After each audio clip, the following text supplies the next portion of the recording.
Hi అండి. ఈరోజు నేను ఈ వీడియోలో సింపుల్ అండ్ టేస్టీగా ఉండే అటుకుల కేసరిని ఎలా చేయాలో చూపించబోతున్నానండి. నేను చక్కెర యూజ్ చేయడం లేదండి. ఫుడ్ కలర్ యూజ్ చేయకుండా హెల్తీగా చేసి చూపిస్తాను చూడండి. ఈ కేసరి అనేది చాలా సాఫ్ట్‌గా వస్తుందండి. ఎంతో రుచిగా ఉంటుంది. ఇంకా మనం లేట్ చేయకుండా ప్రాసెస్‌లోకి వెళ్ళిపోదామా. మనం ఒక కడాయి పెట్టేసుకొని ఒక కప్పు అటుకులు వేసేసుకోండి. లో ఫ్లేమ్‌లో ఫ్రై చేసేసుకోండి. మీడియం ఫ్లేమ్‌లో కూడా వద్దండి. తొందరగా మాడిపోతాయి. సరిగా ఫ్రై అవ్వవు. లో ఫ్లేమ్‌లో 2-3 నిమిషాల వరకు ఫ్రై చేసుకున్నారంటే అటుకులని క్రిస్పీగా అయిపోతాయండి. అప్పుడు మనకి కేసరి చేసినా ఎంతో రుచిగా ఉంటుంది. నోట్లో టెస్ట్ చేసుకొని చూడండి. క్రిస్పీగా ఉంటే అప్పుడు స్టవ్ ఆఫ్ చేసేయండి. చల్లారిన తర్వాత ఒక మిక్సీ జార్‌లోకి వేసేసుకున్న అటుకుల్ని బరకగా గ్రైండ్ చేసి పెట్టుకోండి. లైట్‌గా రవ్వ రవ్వ తలిగే విధంగా ఇలా మిక్సీ పట్టారంటే మనకి కేసరి అనేది సంగటి సంగటిగా వస్తుంది. ఇలా రవ్వ రవ్వగా చేశారనుకోండి అటుకుల కేసరి అనేది చాలా పర్ఫెక్ట్‌గా వస్తుందండి.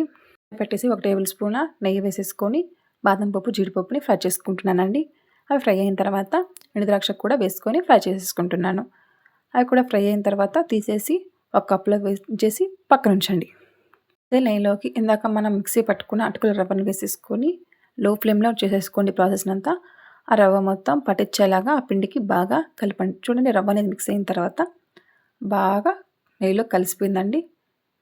నిమిషాల పాటు ఫ్రై చేసుకోండి. ఎందుకంటే కొంచెం సేపు ఇందాక ఫ్రై చేసుకున్నాం కదా అందుకు. మనం ఆ రవ్వలోకి ఒక కప్పు వాటర్ యాడ్ చేసుకున్నామండి. లో ఫ్లేమ్‌లోనే కలిపెట్టేసుకోండి. బాగా అలా కలిపేసేసారనుకోండి ఈ కన్సిస్టెన్సీలో వచ్చేస్తుందండి. ఇప్పుడు మనం పాలను యాడ్ చేసుకుందాం. హాఫ్ కప్పు పాలను యాడ్ చేసుకొని కాచి చల్లార్చిన పాలను యాడ్ చేస్తున్నానండి. బాగా కలిపేసేసేయండి. ఉండలేం కట్టదండి. బాగా మనకి స్మూత్‌గా విడివిడిగా వచ్చేస్తుంది. లో ఫ్లేమ్‌లో పెట్టేసేసి పాలన్నీ ఇంకిపోయే వరకు పొడి పొడిగా వచ్చే వరకు అలా బాగా మిక్స్ చేస్తూ ఉండండి.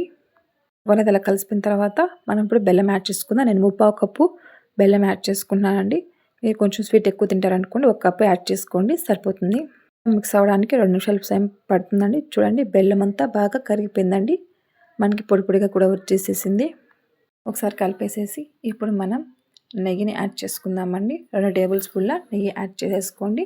తర్వాత ఇందాక మనం వేయించుకున్న డ్రై ఫ్రూట్స్‌ని 2, 3 యాలక్కల్ని దంచి పొడి చేసి వేసేసుకొని ఒకసారి బాగా కలిపేసేసేయండి. ఆఫ్ చేసేయండి అంతే. అటుకుల కేసరి రెడీ అయిపోయింది. ఎంతో టేస్టీగా ఉంటుందండి. వీడియోస్ మీకు నచ్చితే లైక్ చేయండి, సపోర్ట్ చేయండి, సబ్స్క్రైబ్ చేయండి. Thanks for watching.